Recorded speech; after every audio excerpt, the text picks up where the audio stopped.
When I was here in Louisiana before I was a student, first I was an undergraduate student on the LSU Baton Rouge campus, and then I was a graduate student at the Health Sciences Center in Shreveport. And so I tell you that because I had a very student-focused perspective when I lived in Louisiana before. And now I'm back on the Baton Rouge campus as a faculty member and as an administrator. I'm the Dean of the College of Science. And so I have a very different lens to view Louisiana and LSU with. And so things really have changed. Great new interdisciplinary initiatives that are going on. I see a lot of collaboration across campus that's really very exciting. The New Orleans and Baton Rouge areas have changed a lot. New Orleans has shrunk a bit. Baton Rouge has really grown. It's a very economically thriving community, and one thing that really excites me is the big buzz in New Orleans and beyond on entrepreneurism. I think it's a fantastic way of defining Louisiana in this exciting time. Research is certainly deeply rooted in very traditional strengths that will continue to be traditional strengths. We've got the College of Science at LSU, for example, is an economic engine for the state. It's been traditionally very strong in chemistry and physics, in environmental science, and mathematics, and then in geological science, where leaders in industry in the energy sector have come through the college. What I see as emerging opportunities are many more interdisciplinary activities. We see individuals working together in ways that we had not anticipated a number of years ago.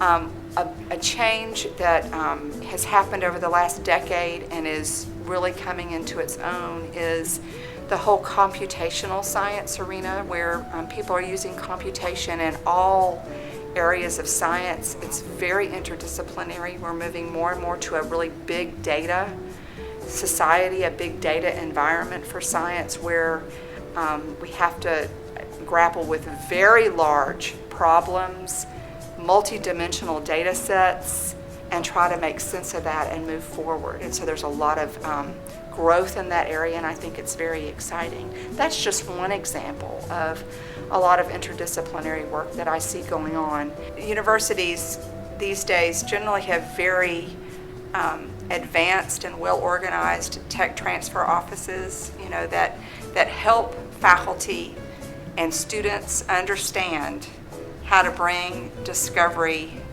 into more practical solutions. So, how to make products, how to take your ideas and understand what's going to be marketable and appealing to consumers and to society. At LSU, we certainly have had a tech transfer office for a long time.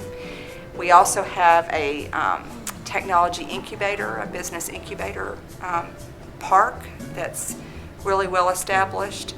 We have opportunities for students to pitch ideas and to get seed capital for their own businesses. There's a student business incubator. Intentional activities that are geared at students to help them understand the process, understand about a business plan early in the process, to work with professionals, have professional mentors who can help bring their ideas to a much greater level of maturity more quickly. The workforce issues are something that I do pay attention to a lot. The national data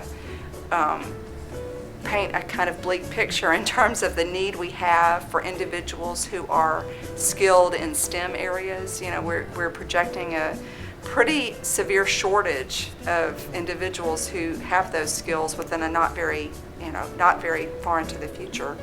That plays out here in Louisiana very much, where within the next about 5-year horizon, there's some concern that we're not going to be meeting the demand that we have for that workforce in the state. That sounds like negative news. I think it's really good news for us in the College of Science, for you all at Delgado, with very strategic initiatives for biotechnology, et cetera. I think it's a great opportunity to remind our students of workforce needs and help them get those skills and that knowledge that they need to actually fill those holes that are a little bit scary at this point. Paying attention to best practices in education and pedagogical methods is really important for us in higher education. So the trends that I see are much more student-focused learning, a lot of more active learning, where students are getting hands-on training very early. So it's less, reading and memorizing, if you will, from the textbook, and a lot more student engagement directly in the learning. So we like to think about a flipped classroom where students prepare, they read through the lecture material, if you will, before they come to class, and then classroom time is spent problem solving and having real-world experiences with new technologies, with problem solving, etc. One of the things that's really been a pleasure for me as I've come back to this role and as Dean of the College of Science at LSU is to learn about really close partnerships that we have with industry. The most obvious example for us would be in the energy industry. There's a very close handshake between professionals in industry and the university. Active and ongoing conversations about the preparation that students have and how good that is to prepare them for the jobs that are awaiting them in industry. And so I think it's important to have that dialogue that's occurring at a reasonable level right now, and it's my goal to make sure that we continue to have that dialogue. Having hands-on opportunities for students in the classroom, and beyond that, having internship opportunities with industry is really important. So I think having a dialogue, having partnerships, and having opportunities for students to have learning, hands-on opportunities outside the classroom that can be managed with industry is really a great opportunity.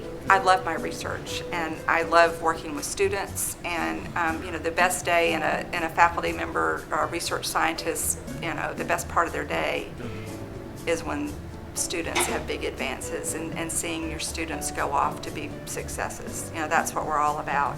So my whole career I've been very student focused.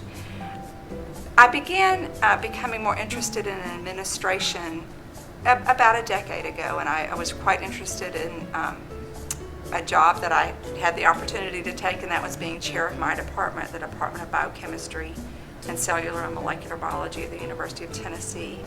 And I moved into that role because what I saw were opportunities for collaborations and for building programs that really could make a difference. For example, I reached out to the National Science Foundation and also to the NIH and put together graduate training programs that went above and beyond the quite excellent training that we give students in the laboratory, that hands-on education with science and technology, and thought about things a little bit more broadly in terms of professional development of students, in terms of helping students set career goals and look more broadly at opportunities for careers outside of the academic route, to help students connect with professionals in industry and see those kinds of role models. Moving into administration has helped me find ways to let other people be successful. So I like putting programs together. I like working with people, individuals, on their ideas and helping them make connections that they maybe hadn't made before. So putting the big picture together has been a lot of fun for me. Now that I'm the Dean of the College of Science, I mentioned interdisciplinary activities to you earlier and industry connections. And so it's that kind of, putting those pieces together in new and different ways that really appeal to me. At the same time, I have my research lab, and I think I would feel incomplete if I didn't. So I have PhD students who are still training in the lab. I'm getting ready to hire a postdoc. I've got undergraduates in the lab every day, and we meet regularly. So I'm still practicing science, but also trying to attend to that bigger picture and helping other people have their own successes.